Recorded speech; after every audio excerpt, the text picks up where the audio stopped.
شروع کرتا ہوں اللہ کے نام سے جو بڑا مہربان نہایت رحم کرنے والا ہے۔ السلام علیکم دوستو، welcome on S G A stories.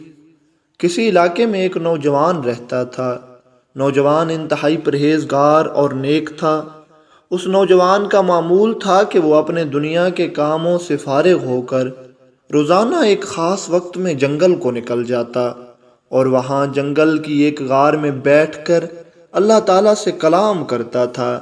اپنے دل کے حال وہ اللہ کو بتاتا تھا۔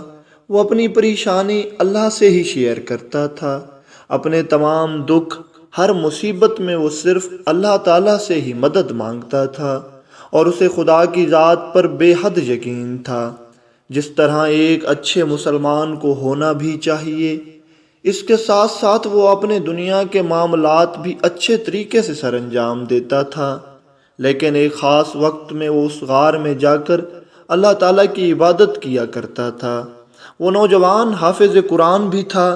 وہ نوجوان اس غار میں بیٹھ کر اپنی بہت سریلی اور میٹھی آواز میں قرآن پاک کی تلاوت بھی کیا کرتا تھا۔ نوجوان جس غار میں تلاوت کلام پاک کرتا تھا، اس غار میں رات کو ایک شیر قیام کیا کرتا تھا۔ شیر دن بھر جنگل میں شکار کرتا اور رات اسی غار میں گزارتا تھا۔ خیر، دن گزرتے گئے، وہ نوجوان رات سے پہلے پہلے غار سے نکل آتا تھا اور کبھی بھی اس کا شیر سے سامنا نہیں ہوا تھا۔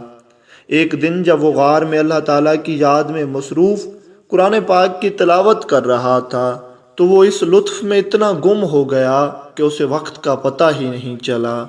کب شام ہوئی اور کب شام سے رات ہو گئی، اسے کچھ خبر نہ تھی۔ جیسے ہی اندھیرا کچھ زیادہ ہوا، وہ شیر بھی غار کی طرف آ گیا۔ اب وہ شیر غار کے اندر داخل ہوا، لیکن وہ نوجوان آنکھیں بند کر کے اپنی خوبصورت آواز میں اللہ تعالیٰ کے کلام کی تلاوت کر رہا تھا۔ شیر کے کانوں میں جب تلاوت کلام پاک پڑی تو شیر غار کے ایک کونے میں جا کر بیٹھ گیا اور بڑے سکون اور ادب کے ساتھ اس نوجوان کی تلاوت سننے لگا۔ اس نوجوان کی آواز بھی پیاری تھی اور وہ پڑھتا بھی دل سے تھا، اور قرآن پاک چیز ہی ایسی ہے جس کا اپنا ایک اثر ہے۔ وہ اثر اس شیر پر ہوا اور شیر سکون سے بیٹھا رہا۔ اس کی آواز میں درد تھا اور جو مٹھاس تھی، شیر نے جب وہ سنی، شیر دعا کرنے لگا کہ یا اللہ، کاش تو مجھے بھی انسان کی طرح زبان دیتا، انسانوں کی طرح چہرہ دیتا، تو میں بھی تیرے کلام کی تلاوت کرتا۔ شیر دعا کرنے لگا کہ یا اللہ، مجھے ایک بار اس نوجوان کی طرح سریلی آواز دے دے تاکہ میں معلوم کر سکوں کہ سریلی آواز میں تیرا کلام پڑھنے سے کیا لطف ملتا ہے۔ اور اللہ تعالیٰ تو ہر چیز کا اللہ ہے اور سب کی دعائیں سنتا ہے اور سب کی دعائیں قبول بھی فرماتا ہے۔ اس شیر کی دعا قبول ہو گئی۔ وہ نوجوان جو آنکھیں بند کر کے تلاوت میں مصروف تھا، اس نے آنکھیں کھولیں۔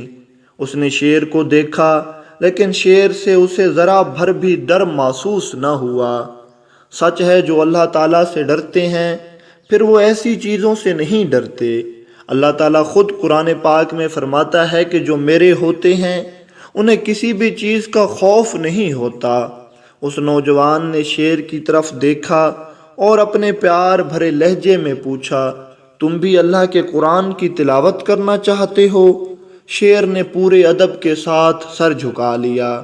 نوجوان شیر سے کہنے لگا کہ اللہ تعالیٰ تمہیں ایسی زبان تو دے دے گا، لیکن یہ یاد رکھنا کہ جب خلاف فطرت کوئی کام ہوگا تمہارے ساتھ تو تمہاری زندگی ختم ہو جائے گی، کیونکہ تمہاری زندگی تو شیر کے طور پر لکھی ہوئی ہے۔ شیر نے ادب سے پھر ایک مرتبہ سر جھکا لیا، گویا وہ زبان حال سے کہہ رہا تھا کہ مجھے ایک بار کلام پاک کی تلاوت کرنی ہے، اس کے بعد چاہے میری زندگی ہی ختم ہو جائے۔ اس نوجوان نے اللہ تعالیٰ سے دعا کی۔ وہ پہلے ہی اللہ تعالیٰ کا نیک اور پیارا بندہ تھا۔ اللہ تعالیٰ نے اس کی دعا قبول فرمائی اور اس شیر کو اللہ تعالیٰ نے انسانوں جیسی آواز اور انسانوں جیسا چہرہ عطا کر دیا۔ اب اللہ اور اس کا رسول بہتر جانتے ہیں کہ شیر نے کیا پڑھا، کون سی آیت پڑھی اور کس لہجے میں پڑھا۔ بس اتنا ہوا کہ تھوڑی دیر بعد وہ شیر زمین پر گرا اور وہیں مر گیا۔